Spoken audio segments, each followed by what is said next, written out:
한 회차의 로또 1등 당첨자가 무려 63명.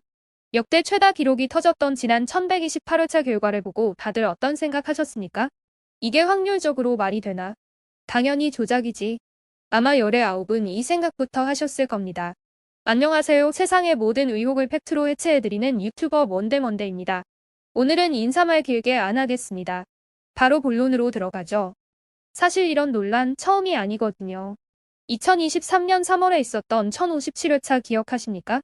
이때는 2등 당첨자가 무려 664명이 쏟아졌습니다. 심지어 서울 동대문구에 있는 단 한 곳의 판매점에서만 무려 103장의 2등이 배출됐죠. 게다가 그중 600장이 직접 번호를 칠한 수동이었습니다.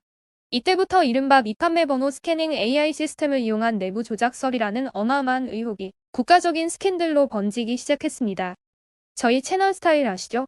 빙빙 돌리지 않고 결론부터 역방향 설계로 받고 시작하겠습니다.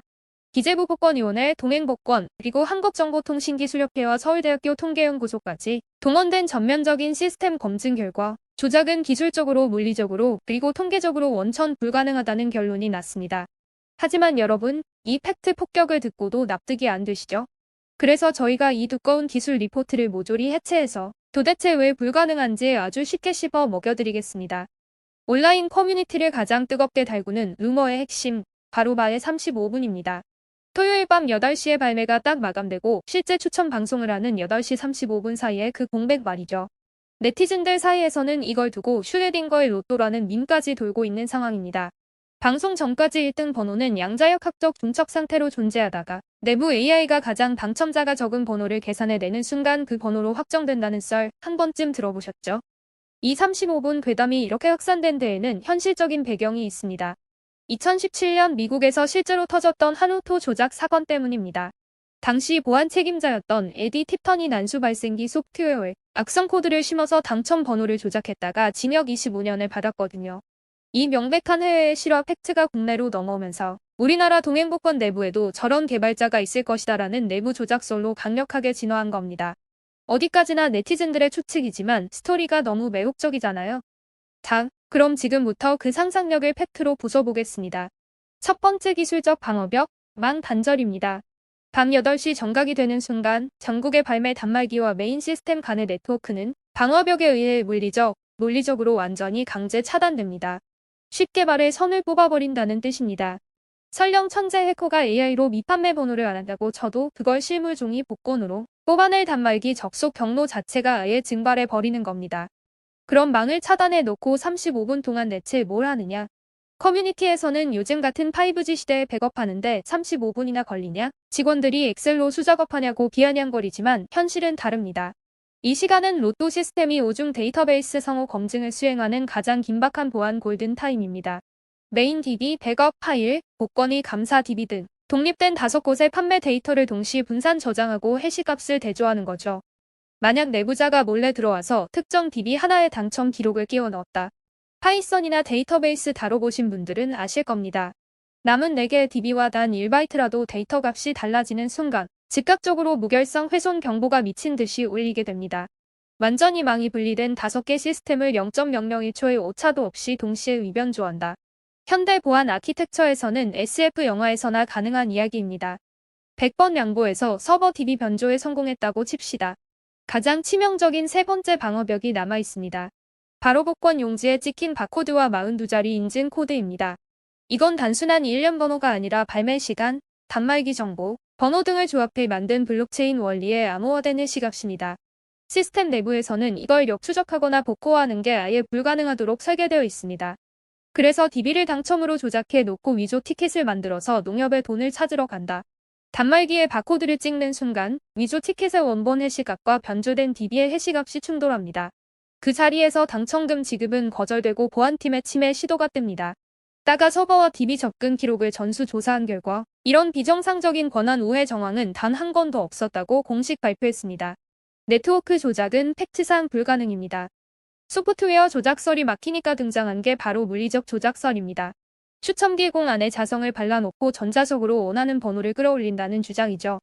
오죽하면 네티즌들이 대한민국은 이미 상온 초전 도체를 완성했는데 매주 로또 조작하는 데 쓰느라 노벨상을 못 받는 거다라는 오픈 밈까지 만들어냈겠습니까? 하지만 이 역시 명백한 루머입니다. 현재 동행복권이 쓰는 기계는 프랑스 아카니스 테크놀로지사의 비너스 모델입니다. 전 세계 40여 개국이 쓰는 검증된 장비죠. 강한 공기 압력으로 45개의 공을 뒤섞고 위로 밀어 올리는 방식입니다. 동행복권 측의 팩트체크에 따르면 그것은 바람을 뚫고 특정 자석 공만 쏙 떼우려면 진짜 스튜디오 천장에 수십 톤짜리 초전도 자석 시스템을 깔아놔야 합니다. 따 조사 결과로도 기계적 구조상 임의적 개입은 원천 차단되어 있습니다. 단, 시스템 조작도 기계 조작도 아니라고 칩시다. 그러면 도대체 63명이라는 숫자는 어떻게 설명할 수 있을까요? 서울대학교 통계연구소가 2002년부터 2023년까지 총 1061회차의 방대한 데이터를 몽땅 긁어 모아서 몬테카를로 방법론으로 전수 시뮬레이션을 돌렸습니다. 수많은 난수를 반복해 확률 분포를 도출하는 빡센 통계 기법이죠. 그 결과가 어땠을까요? 1번부터 45번까지의 볼이 추출될 확률은 오차 범위 내에서 소름 돋을 정도로 완벽하게 균등했습니다. 기계는 아무런 죄가 없었어요. 추첨의 동등성이 위배된 징후는 0%였습니다. 그렇다면 진짜 원인은 어디 있었을까요? 통계연구소는 조작의 주범으로 기계가 아니라 바로 우리들 자신을 지목했습니다. 첫 번째 이유는 압도적인 판매량입니다. 초기 로또 시절과 비교하면 지금 매회 평균 로또 판매 건수는 무려 1억 건 이상입니다. 50배나 폭증했죠. 대수의 법칙이라고 아시죠? 표본의 크기가 무지막지하게 커지면 아무리 극단적이고 희귀한 확률이라도 실제로 일어날 빈도가 자연스럽게 치솟게 됩니다. 판돈 자체가 커지니까 특이값도 자주 튀어나오는 겁니다. 두 번째, 이게 핵심입니다. 바로 인간의 편향성입니다. 여러분, 로또 살 때 전체의 3분의 1이 수동 구매입니다. 그런데 인간은 결코 무작위로 숫자를 고르지 못합니다. 무의식 중에 용지 위에 일렬로 선을 긋거나 십자가, 별 모양 패턴을 그립니다. 또는 생일이나 기념일을 조합하느라 30일 이하의 숫자에만 과도하게 마킹이 몰리게 되죠. 실제로 1128회차 당시 대중들이 가장 많이 선택해서 몰렸던 특정 번호 조합 1위의 전국 판매 건수가 자그마치 5727건이었습니다. 이건 동행복권 측의 공식 발표 자료입니다. 만약 무작위로 돌아간 추첨기에서 우연히 이 5만 명이 똑같이 찍은 번호가 1등으로 나왔다면 어떻게 됐을까요? 상상해보세요. 1등 당첨자가 63명이 아니라 5만 명이 넘게 배출되는 사상 초유의 사태가 터지는 겁니다. 당첨금을 다 나눠 가지면 1인당 수령액은 고작 52만 원 수준으로 폭락했겠죠. 결국 다수 당첨은 시스템 조작이 아니라 수백만 명이 무의식적으로 비슷한 번호를 찍는 집단적 쏠림 현상이 우연히 기계의 난수와 맞아떨어진 정상적인 통계적 현상이라는 겁니다. 이런 현상은 한국에만 있는 게 아닙니다. 영국의 경우 국민들이 숫자 7과 그 배수를 행운의 숫자로 맹신하는 경향이 있는데 실제로 7의 배수 조합이 당첨 번호로 나왔을 때 1등이 무려 4,082명이나 무더기로 쏟아진 적이 있습니다. 필리핀에서도 특정 패턴이 당첨되면서 400명 이상이 동시에 1등에 당첨돼 조작 논란이 일었죠. 그런데도 커뮤니티에서는 여전히 자칭 내부 고발자들의 썰이 무한 증식 중입니다. 친척형이 하청업체 직원인데 미판매 번호를 긁어가는 로그를 봤다더라. 유령 당첨자를 만들어서 세금을 회수하는 프로젝트가 있다더라. 같은 음모론이 익명 게시판 베스트를 장악합니다. 이런 썰들이 사실인 양 유포되고 있다는 주장이 꾸준히 제기되고 있죠. 물론 한국에서도 로또 관련 범죄가 아예 없었던 건 아닙니다. 하지만 그 실체를 까보면 첨단 AI 스캐닝 같은 할리우드 영화급 해킹이 아닙니다. 모 유명 유튜버가 시스템 내부자에게 1등 당첨금을 도둑맞았다며 난리를 친 적이 있었는데 경찰 수사 결과 알고 보니 그냥 복권방 주인이 손님 복권을 몰래 훔쳐간 원시적인 오프라인 절도 사건이었습니다. 대법원 판례에 담은 또 다른 사건은 더 어처구니가 없습니다.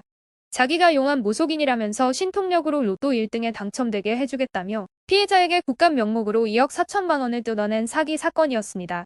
결론적으로 한국에서 적발된 복권 범죄는 네트워크를 뚫는 사이버 범죄가 아니라 실물 복권을 훔치거나 사람의 절박함을 노린 사기꾼들의 소행이었습니다.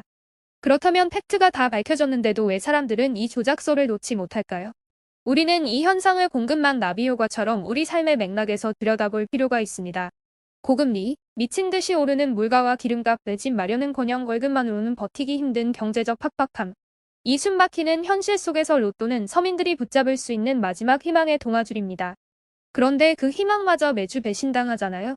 내가 당첨되지 않은 이유가 그저 운이 없어서라는 차가운 통계적 확률 때문이라고 받아들이기엔 현실이 너무 가혹한 겁니다. 그래서 내 실패를 설명해줄 거대한 외부의 적, 이른바 조작하는 내부자라는 서사가 필요한 겁니다. 그래야 이 분노를 합리적으로 쏟아낼 관역이 생기니까요. 결국 과학적 팩트체크는 이미 100% 끝났고 시스템의 무결성도 증명되었습니다. 하지만 대중의 마음속 기저에 깔린 경제적 절박함과 정부 시스템에 대한 불신이 해결되지 않는 한 아무리 완벽한 블록체인 기술서를 가져다 밀어넣어도 이 음모론은 쉽게 사라지지 않을 겁니다. 팩트의 영역을 넘어선 심리의 영역이 되어버렸기 때문이죠. 오늘 저희가 준비한 로또 조작 의혹의 전말과 시스템 기술 검증 리포트는 여기까지입니다. 물론 본 사안은 정부기관의 명백한 해명에도 불구하고 여전히 대중들의 정서적 입장과 크게 엇갈리고 있는 상황인 만큼 섣부른 확정적 판단보다는 여론의 향방을 끝까지 지켜봐야 할 것 같습니다. 지금까지 팩트로 세상을 해체하는 뭔데뭔데였습니다. 감사합니다.